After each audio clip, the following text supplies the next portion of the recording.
On News Hour tonight,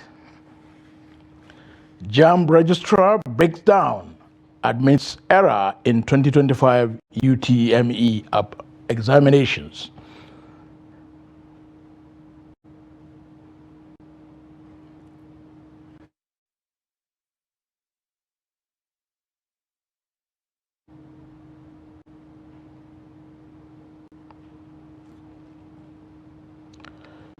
PDP South leaders threaten exit over National Secretary crisis. Fresh crisis in Plateau State over killing of a herder on his 100 cows. On the foreign scene, Qatar and the United States sign strategic deals to boost defense, trade cooperation. Hello and welcome to Trust News Hour. I am Muhammad Kudu Abubakar. The Joint Admissions and Matriculation Board, JAMB, has publicly acknowledged administrative errors during the conduct of the 2025 Unified Tertiary Matriculation Examination, UTME, admitting it negatively impacted the performance of many candidates. At an emotional media briefing in Abuja on Wednesday, JAMB Registrar Professor Ishaq Oloyede fought back tears as he issued a public apology and announced a rescheduled exam for 379,997 affected candidates across Lagos and the 5 southeast states.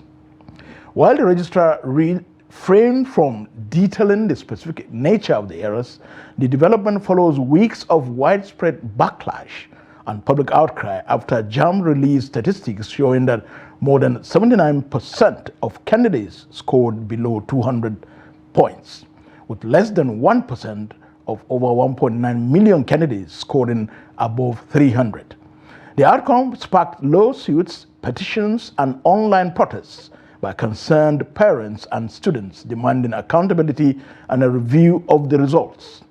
JAMB has pledged to reinforce its core values of fairness and transparency as it navigates the fallout of this significant examination setback. Accept the explanation I've given as the truth on this matter. I apologize and take full responsibility, not just in words.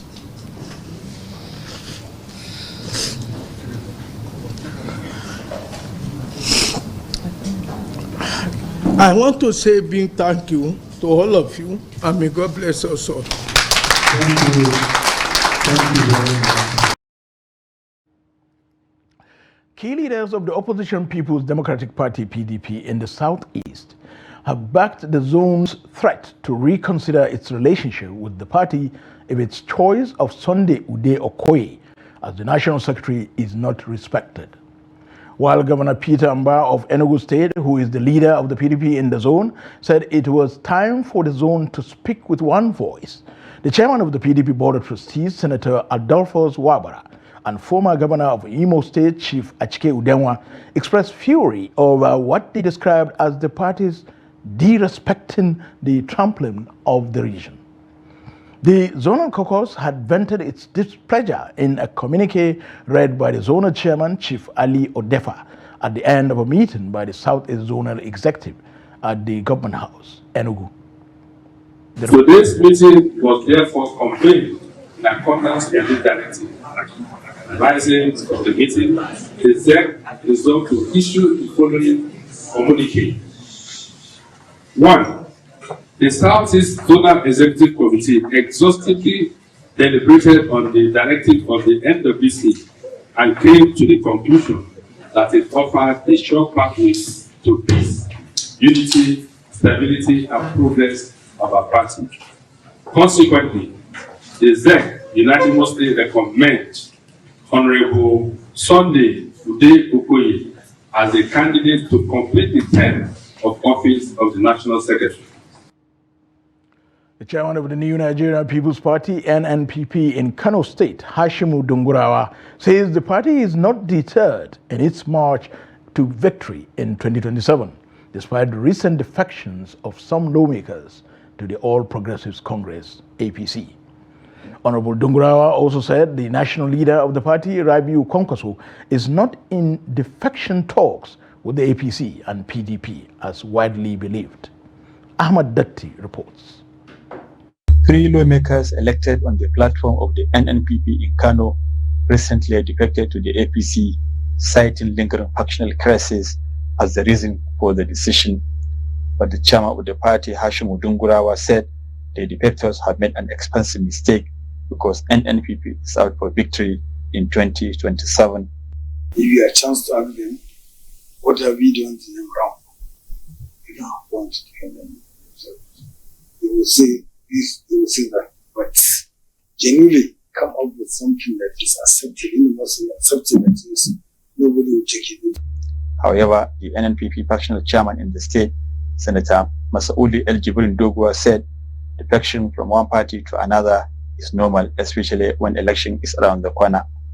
The reasons why Kawu and others left the party is known. When you are in the National Assembly, you find that you are alone when you are not in the midst of majority. And if you want to, bring some project to your people, you must align with the majority in the House of, in the National Assembly. Asked on the possibility of defection of the NNPP national leader Rabi Kwankwaso to the ruling APC, Dungurawa said Kwankwaso is only in talks with the NNPP, but his followers will go wherever he goes. We the followers of Kwankwaso and the Kwankwaso will be our clients. And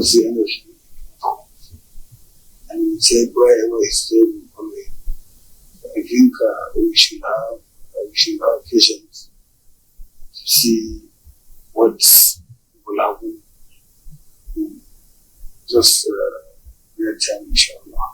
Before their defection, the 4 suspended lawmakers had recognized the Abu Major-led faction of the party, while the Kokosia group recognizes Juj Ahmed, the executive of the party.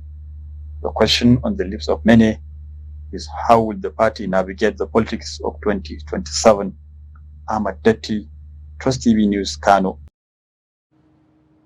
The Zamfara State Factional House of Assembly has charged Governor Dauda Lawal to establish 3 internally displaced persons camps, IDPs, in the state following the failure of his administration to fulfill one of its cardinal campaign promises to end armed banditry in the state. A motion moved by Ibrahim Tukur, a member representing Bakura State constituency, said Governor Lawal has steadily allowed the escalation of insecurity in the state while abandoning displaced persons to roam the streets of towns begging for what to eat without any help in sight. A statement by the factional assembly or lead member, Honorable Tudu, who suggested the setting up of 1 IDP camp in each of the 3 senatorial districts of the state, explained that the measures will give the displaced persons a sense of belonging and save them from continued vulnerability. He accused the governor of not holding regular security meetings with heads of security agencies in the state who could come up, in his words, with better approaches on how to tackle the situation. Nor is he ever ready to listen to other critical stakeholders on other ways to handle the menace, as he alleged. The concerned member further noted that with the establishment of the IDP camps, the bandits' terrorized victims will have access to the provision of good health care while their children can go to school, with the government having accurate data on the location of the IDPs. The House, after deliberating on other matters, then adjourned sitting to its next legislative day. Residents of the nation's capital, FCT, have been speaking on the role of their representatives at the national and state assemblies and how these functions translate to good governance. TOS TV's Noel Sampson, who engaged the residents, reports that most of them neither know the names of their representatives nor the functions they perform. The report. The legislature is the most significant link between the government and the governed. It is the institution charged with articulating and addressing the grievances of the people. These cardinal rules make lawmakers a significant part of a representative government. However, over time, many have come to the conclusion that these legislatures do not serve the interests of the people, but theirs alone. Hence, we hit the streets of Abuja to find out how true this is among residents. Across the streets of Abuja, the majority of Nigerians we interviewed do not know their representative either at the state or national assemblies respectively. The same applies to the duties of these legislatures, as their constituents displayed total ignorance of their functions, let alone passing the performance verdict. As a result of this lack of information, many were not willing to speak on camera. However, we managed to get a few. Yes, I know the senator representing my constituency in Niger State. It was the former governor I know, who is Umar Bago, that was the former House of Reps. Yes, I know. To my best of knowledge, the former governor, which is Umar Bago, was the one representing in the federal, and while during his tenure, even the devil can testify he worked. I don't think they are doing anything for us. They are just there, just passing out time, nothing. Nothing is being done. Really, you know the situation of the country right now. You understand? Everything is being politicized.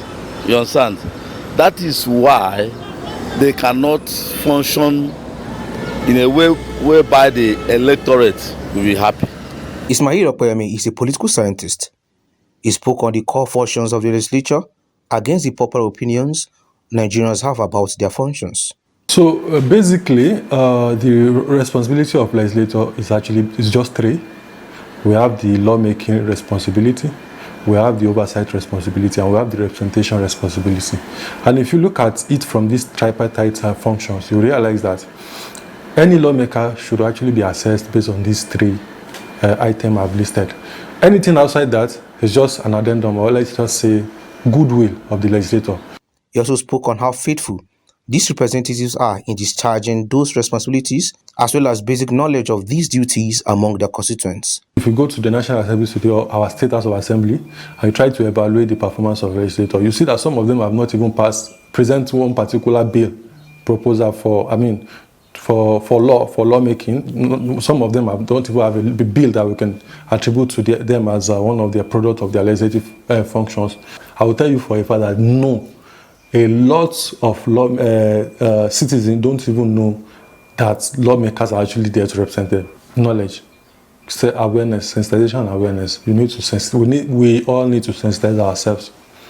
According to recent Gallup polls, 74% of Americans disapprove of the job that their Congress is doing, adding that this has basically been the average disapproval rating over the years.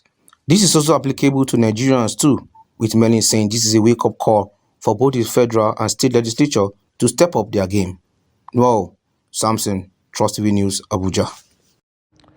To security matters now, gunmen have killed over 100 cattle and reportedly left one herder dead in a fresh wave of attacks across Jos South and Riam local government areas of Plateau State. This is further heightening concerns over the escalating cycle of violence in the state. Trust TV reports that the attacks occurred in two separate incidents. First on Tuesday evening in Gero, Jos South, and then on Wednesday morning in Dawag Village, Riam local government area. The two attacks or assaults have left communities reeling with grief and fear. Trust TV's Adamo State has details. The Plateau State Chairman of Mieti Allah Cattle Breeders Association of Nigeria, Magban Ibrahim Babayo, confirmed the incidents in a press briefing in Jos, describing the attacks as unprovoked and brutal. According to him, the assailant stormed the grazing areas around 9 a.m., opening fire on the herders and their cattle.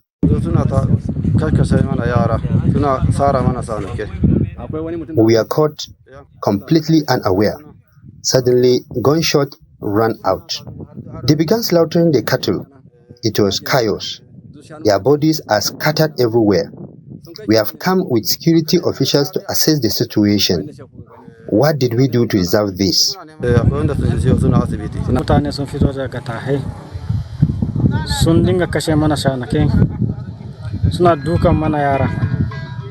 It was around 9 a.m. Armed youths came out of nowhere and started shooting. They killed a herder, injured 3 others, and massacred our cattle. We are devastated. We call on the federal government to act immediately.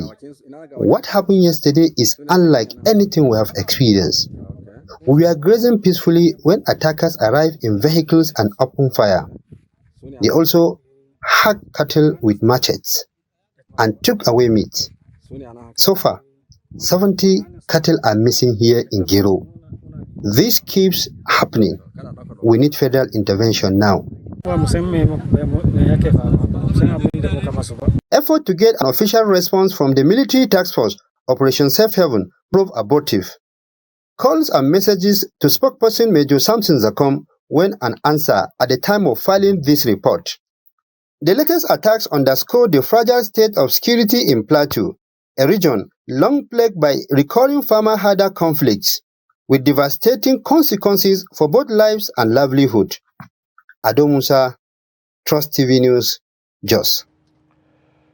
Meanwhile, a member of the House of Representatives, Aminu Sani Jaji, representing Kauran Namoda Brinamangaji Federal Constituency of Zamfara State, has called on the federal government to urgently intervene in the worsening security situation in Zamfara, particularly in his constituency. According to Honorable Jaji, armed bandits have taken control of the several parts of his constituency, where they not only kill at will, but have also established themselves as the de facto authorities over local residents. Honorable Jaji emphasized the need for a comprehensive overhaul of the country's security architecture, expressing concern that those close to President Bola Tinubu may not be providing him with an accurate account of deteriorating conditions in the Northwest. Honorable Jaji further stated that Nigeria does not need to rely on foreign mercenaries to combat insecurity. Issue that we look at it critically, and we're trying to give it a holistic approach, looking at the fact that, as I mentioned earlier, it is our responsibility collectively and otherwise. The mandate for the president is mandate for all Nigerians. That mandate must be translated to having security, to having unity, tranquility, peace in the country. As I said, I so much believe, as a former national chairman of the Committee on National Security and Intelligence, maybe most of the information reaching his door are more misleading. And that is why it is there in the global practice that formal information are always refined information, does not address the need of the common man. So, but this is medium that any of us can communicate, and he can get the actual happenings, and he can talk to one another. To judicial matters now, the Federal High Court Abuja has admitted the medical report and death certificate of former presidential aide, late Ahmed Gulak, as evidence in the ongoing trial of Nnamdi Kanu, the detained leader of the proscribed indigenous people of Biafra, IPOD, who is facing terrorism-related charges. Justice James Omotosho, who presided over the proceedings, allowed the documents tendered by the prosecution through a witness identified simply as BBB, following no objection from the defense team led by Kanu Agabi, senior advocate of Nigeria, alongside Chukuma Machuku Ume, senior advocate of Nigeria, and Aloy Ejimako. The prosecution led by Adegboyega Owomolo, senior advocate of Nigeria, presented the documents, which included a police report from Owerri in Imo State, linking Ahmed Gulak's death to gunmen suspected to be members of IPOD. During cross-examination, Kanu Agabi challenged the credibility and completeness of the video statement obtained from during the DSS custody, stating that only the defendant and his team were visible in the footage. Agabi raised concerns over Kanu's prolonged detention and alleged solitary confinement. The witness, however, maintained that he was merely an investigator and not responsible for Kanu's custody or welfare, saying solitary confinement is not a practice of the DSS. Meanwhile, the court has adjourned trial to 21st of May at the instance of the Defense Counsel. Members of the Road Transport Employers Association of Nigeria have appealed to the federal government to continue sensitizing motorists about its policies on transportation, especially on safety consciousness. They made the appeal at the Jos Road Motor Park in commemoration of the 2025 World Day for Safety and Health at Work. TUS TV's Adamo Imam sent in this report as presented from our studio. As part of activities marking the day, the Nigeria Social Insurance Trust Fund sensitized road users at major highways and motor parks within the Bauchi metropolis on the need to understand the importance of safety at work. At the Jos Road Motor Park, road transport employers were briefed on how to benefit from insurance cover and protection against related injuries. It's an act of the Parliament of the Federal Republic of Nigeria. So in a nutshell, it is mandatory on each and every employer to key into this scheme. The importance of this scheme is we are bringing succumb to injured people in the workplace, death, injury, and any work-related injury actually. In whatever organization, wherever workers operate, HSC is in charge of ensuring that safety is taken first, so that staff or employers will not be involved in accidents, in contracting diseases, and the like.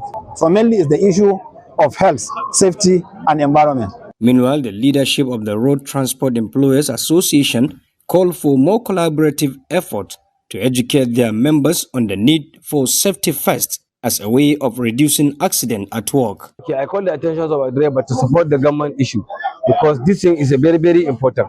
So all our drivers and our neighbors association to comply with government so that the government will do proper job to us. Honestly, we initially had a different understanding, but now with this awareness, we are satisfied. We lack information about safety and the activities you carry out for our benefit. Now we know how to participate, whether as a group or as individuals. This initiative has come at the right time and will really help less privileged people by the end of the scheme. According to the NSITF, the theme for this year, Revolutionizing Health and Safety, is among the core objectives of the insurance body to intimate Nigerians on prevention of accident during work hours. Adamo, Trust TV News, Bauchi. Moving on now, the Senate has approved the confirmation of 5 resident electoral commissioners for the Independent National Electoral Commission, INEC. The confirmation followed the presentation of a report by the Chairman Senate Committee on Electoral Matters, Senator Simon Lalong. Those confirmed include Omar Garba from Kano, Saeed Idris from Bauchi State, Chukwemeka Ebeziako from Anambra State, Omar Mukhtar from Borno State, and Dr. Johnson Sinikeme from Bayelsa State. After the confirmation, Senate President Godswill Akpabio congratulated the new INEC resident electoral commissioners and urged them to promote democratic values with integrity and patriotism. That after carefully scrutinizing all the relevant documents of the nominees and due consideration of their level of exposure, experiences, performances, qualifications, and integrity, this committee hereby recommends as follows: that the Senate do confirm the nomination of the underlisted persons as resident electoral commissioners. 1. Umar Yusuf Garba from Kano, Saad Umar Idris from Bauchi State,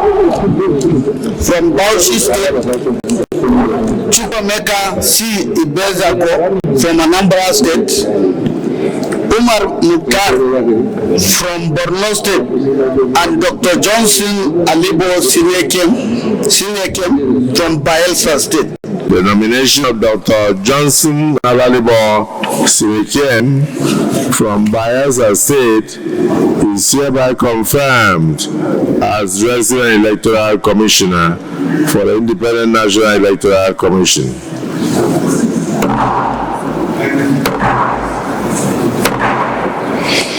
Let me thank my colleagues and particularly thank the Committee on INEC and Electoral Matters and all the members for a job well done, and congratulate all the confirmed resident electoral commissioners today by the Nigerian Senate, and I want to wish them luck as they pilot the affairs of INEC in a fair and equitable manner to promote democracy and bring justice to all.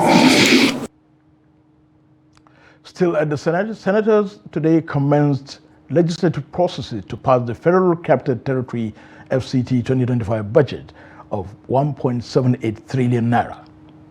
This Wednesday, the Senate leader, Okpeyemi Bamidele, led the debate on the bill after the Senate President, Godswill Akpabio, read the executive communication urging the Senate to pass the budget. The report. A sum of 1,783,708,392 naira only.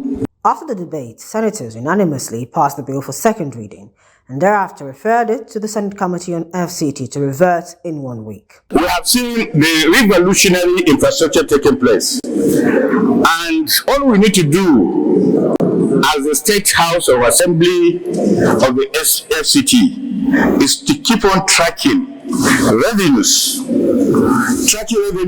and the utilization of those revenues. You need budgetary support to sustain the infrastructural development that we have seen. And I am also aware going around that areas that have been neglected in the past, where the natives or low density areas, the current minister is extending infrastructure to those areas. The last point I want to make about illegal settlement. I've always told Mr. President that when you travel around the other countries, you have high profile buildings, you have low profile buildings. When people talk of Soweto, I used to think that Soweto was one slum, but I found that that is where Mandela lived, two bedrooms, but the area is well paved, allocation of the land is given, and so on. I think the poor can be accommodated with correct infrastructure. Worrying me, which is the high cost of land in the FCT.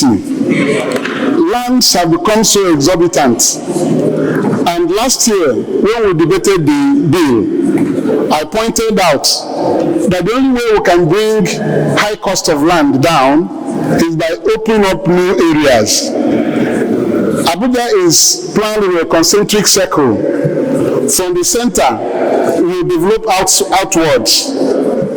There are so many layouts in Abuja that have been allocated to individuals, but infrastructures are not be provided those places. The bill, according to the Senate, seeks to, among other things, address infrastructure development and job creation, as well as other critical sectors like education, health, agriculture, and so on. A bill for an act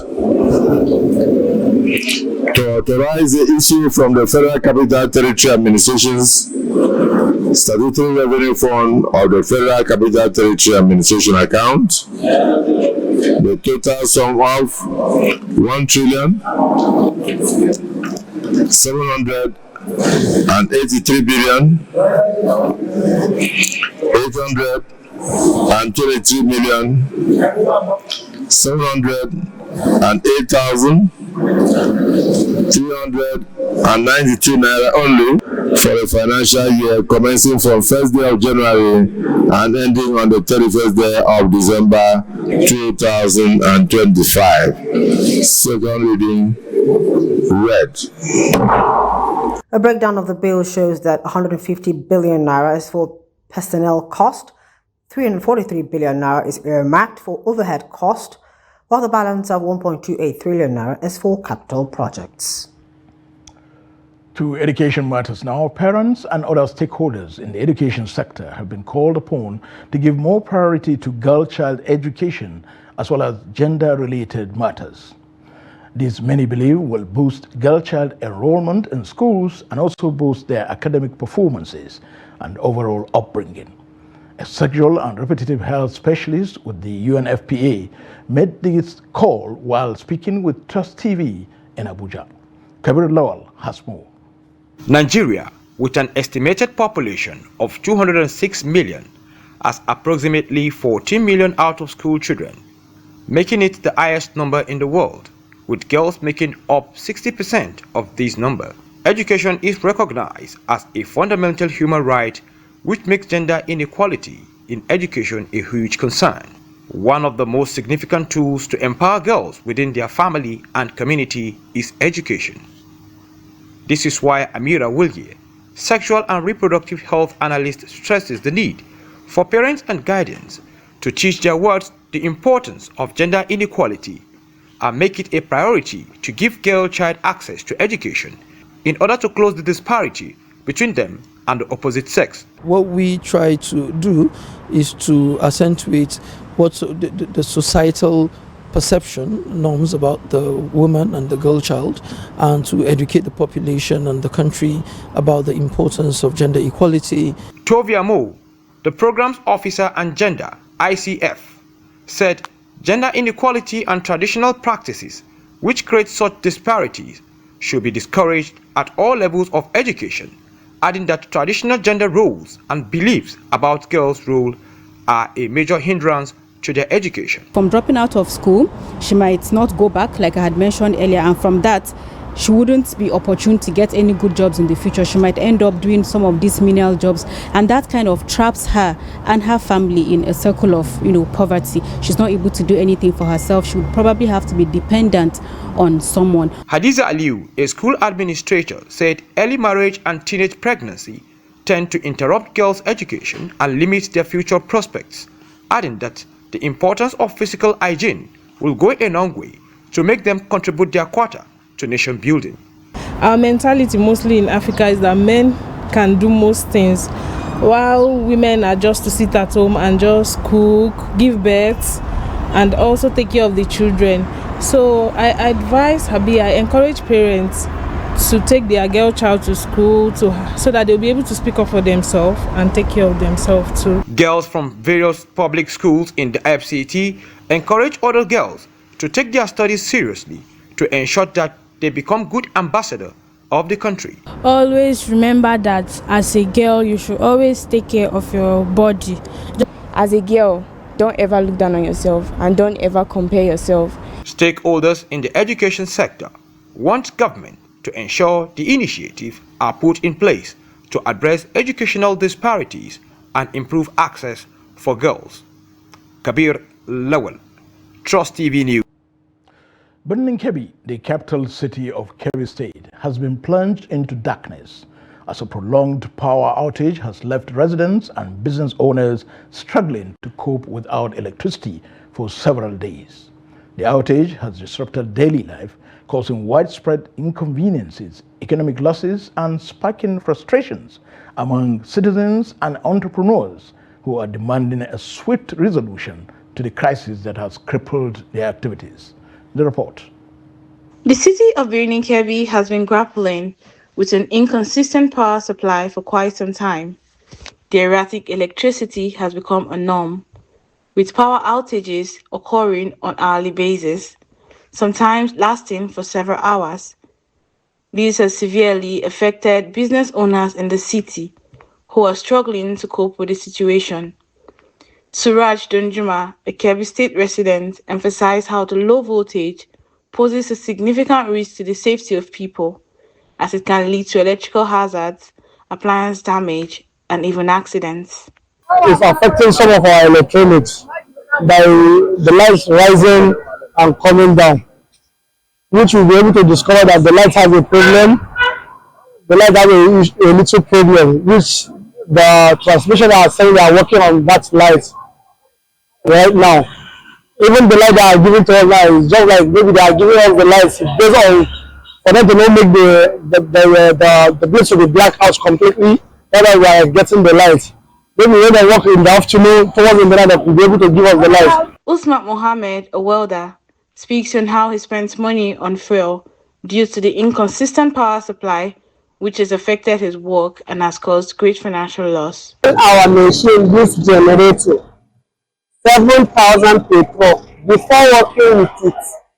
Once we have to use gas machine, we have to spend 14,000 before working with it for a day.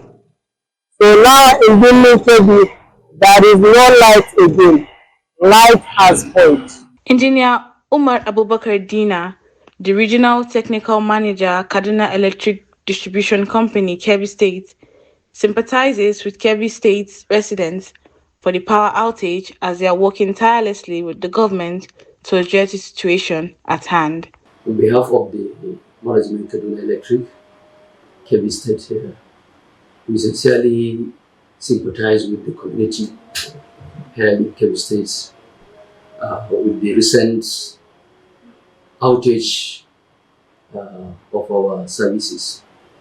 It happens as a result of the windstorm damage that damaged 3 number towers that's emanated from Kayenji down to Birnin Kebbi.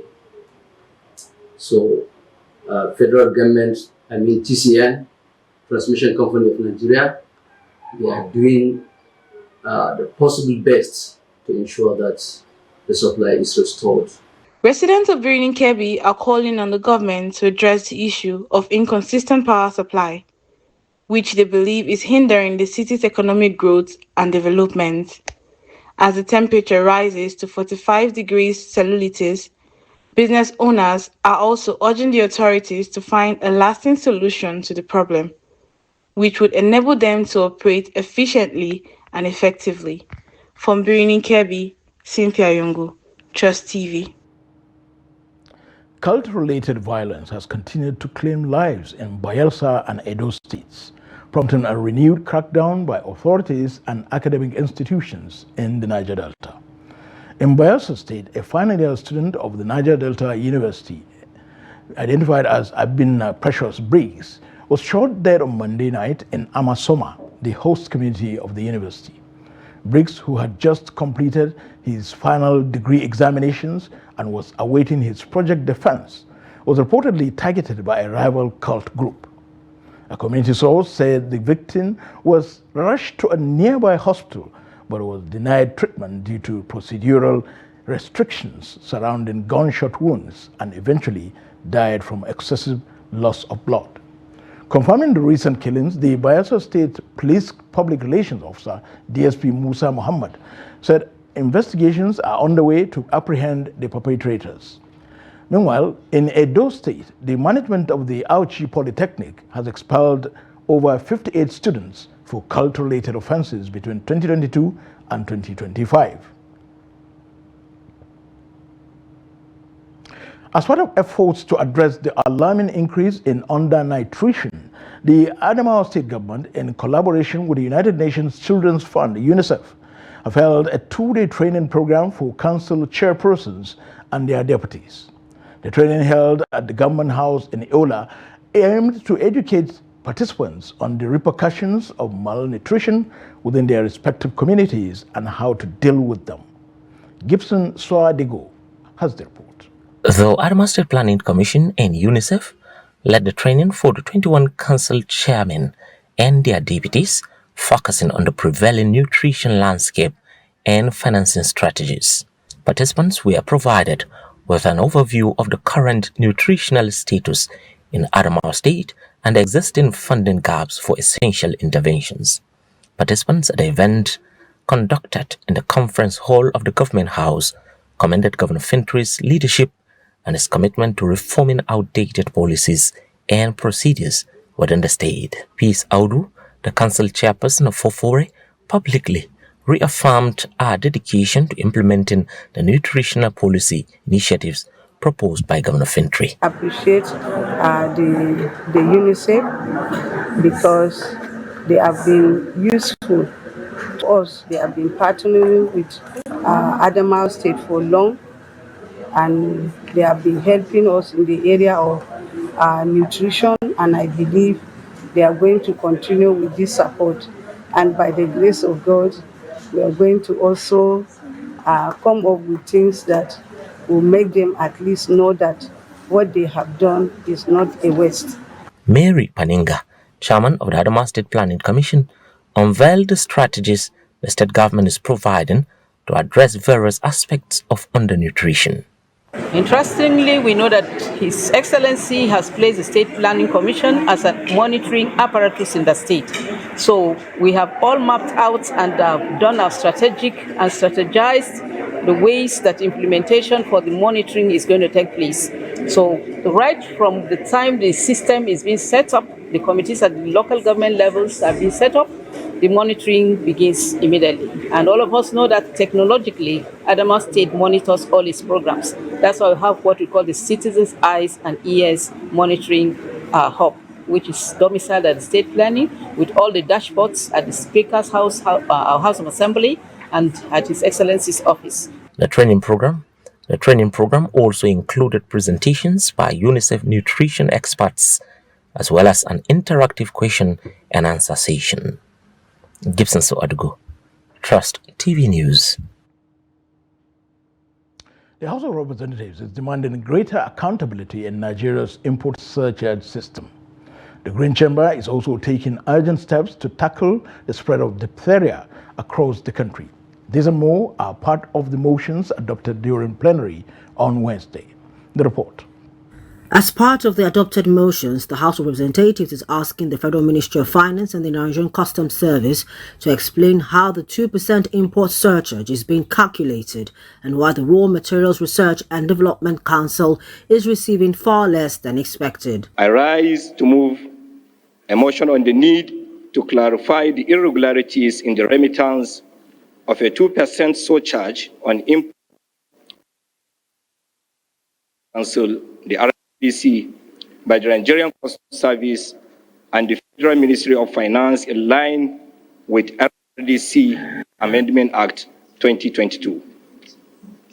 The House notes that the Raw Materials Research and Development Council, RMRDC, was established in 1987 under the Science and Technology Act, CAPR3 LFN 2004, to reduce Nigerians' dependence on imported raw materials. Also notes that its primary mission was to promote research, development, and utilization of locally available raw materials to stimulate industrial growth and economic diversification. Lawmakers also directed the Finance Ministry to immediately remit all outstanding funds due to the Council as outlined in the RMRDC Act of 2022. In a separate motion, the House raised alarm over the rising number of diphtheria cases, calling for urgent immunization across all 774 local government areas. Alarmed that from May 2022 to February 2025, Nigeria has reported 41,978 suspected cases of diphtheria from Bauchi, Borno, Jigawa, Kaduna, Katsina, with Kano and Yobe states accounting for the highest number, 24,062 and 5,330 respectively. The House directed the Ministry of Health, NCDC, and the Primary Healthcare Agency to enforce mandatory testing, treatment, and immunization. The Ministry of Information has also been tasked with ramping up public awareness campaigns to stop the spread. Meanwhile, lawmakers passed new amendments to the North Central, South-South, South-West, and South-East Development Commission Acts. The Housing Committee of the Whole considered the report on a bill for an act to amend the North Central Development Commission Act 2025 and for related matters and approved clauses 1 to 4, explanatory memorandum, and the long title of the bill. Most distinguished colleagues, the House in the Committee of the Whole considered a report on a bill for an act to amend the South-South Development Commission Act 2025 and for related matters and approved clauses 1 to 4, explanatory memorandum, and the long title of the bill. With these resolutions, the House says it hopes to restore financial transparency in government remittances and protect millions of Nigerians from preventable diseases like diphtheria. The Code of Conduct Bureau, CCB, has warned civil servants and other public officials against failure to declare their assets as enshrined in the nation's laws or face the consequences. The CCB chairman, Abdullahi Usman Bello, gave the warning on Tuesday in Abuja when he led a delegation of the management team of the Bureau on a working visit to the corporate headquarters of the Media Trust Group, owners of Trust Radio, Trust TV, and publishers of the Daily Trust, Weekend Trust, Armenia, and other titles. The chairman of the CCB also said there is no conflict in the working of the Economic and Financial Crimes Commission, EFCC, and the Independent Corrupt Practices Commission, ICPC, in relation with the workings and mandates of the Code of Conduct Bureau. The CCB boss also said the organization's digital asset declaration platform is ready and will soon be launched nationwide. The people that should fear CCB are not the people that are declaring. It's the people that are not declaring. Because if you declare your assets at the beginning of the period, CCB is not going to come after you at all until after 4 years or when you exit the service. So all this throughout this period, you don't have any issue because you have already declared asset. We verified it and we see that it's your own, and then we verify you see your own. But for the people that are not declaring, by not declaring your assets is what is an offense. And then if you receive information, intelligence from anywhere on you, the first thing we do, we just look at your asset declaration, whether you have declared. If you are not declared, is that your property? Is your property? Then we go directly and investigate you and take you to court. So that's what we are doing. That's why we have what we are trying to do in CCB now is to have a portal where people can report. You can have a portal. You look at the public servant. Mr. ABC is a public servant, and he has this asset, and then you might not know whether he has declared or he has not declared. To business stories now. Human rights lawyer and senior advocate of Nigeria, Femi Falana, has raised serious concerns over Nigeria's weak tax enforcement system, revealing that oil and gas companies owe Nigeria a staggering $6 billion in unpaid taxes. Speaking on Wednesday while presenting a paper titled Tax Law and Administration, Challenges of Compliance, at the ongoing 27th Annual Tax Conference of the Chartered Institute of Taxation of Nigeria, CITN, Abuja, Falana criticized the federal government for allowing such massive revenue losses while continuing to borrow to fund national budgets. He described the situation as evidence of poor financial accountability and called for greater transparency and representation in the country's tax system. The prominent human rights lawyer criticized the Nigerian tax system, describing it as lacking the foundational principle of taxation with representation. Speaking during a panel discussion on tax policy and public accountability, Falana said Nigeria's approach to taxation is riddled with inefficiencies, opacity, and mismanagement that undermine public trust and discourage compliance.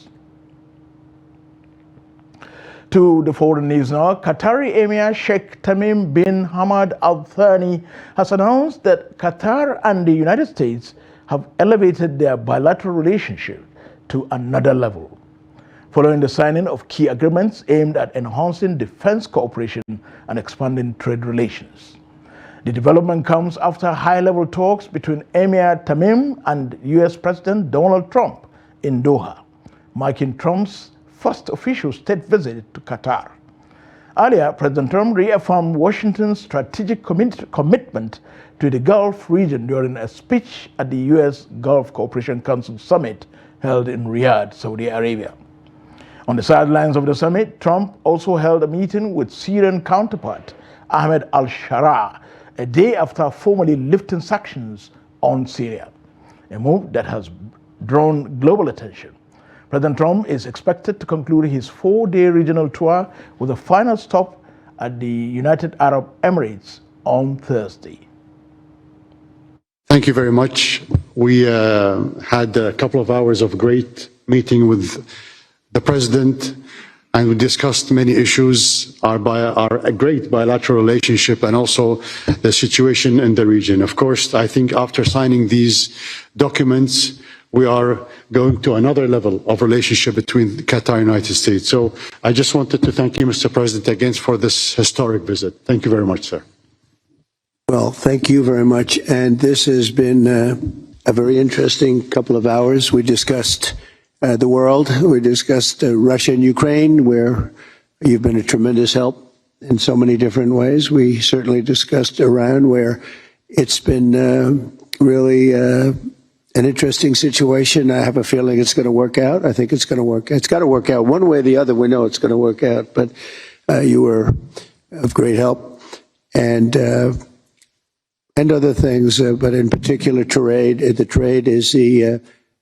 Kelly's telling me from Boeing that's the largest order of jets in the history of Boeing. That's pretty good, and that's 140. Was that a 140 or 160? Morocco is battling its worst measles outbreak in years, with thousands of cases reported across the country. Since late 2023, more than 25,000 suspected measles cases and at least 184 deaths have been recorded. The outbreak, which began in the Souss Massa region, has now spread to all 12 regions, with children under 18 accounting for nearly 70% of the reported cases, while many infections have been linked to low vaccination coverage.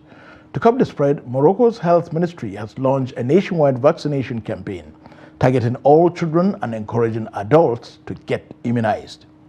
More than 10 million children's vaccination statuses have been verified so far, with support from schools, religious institutions, and community leaders.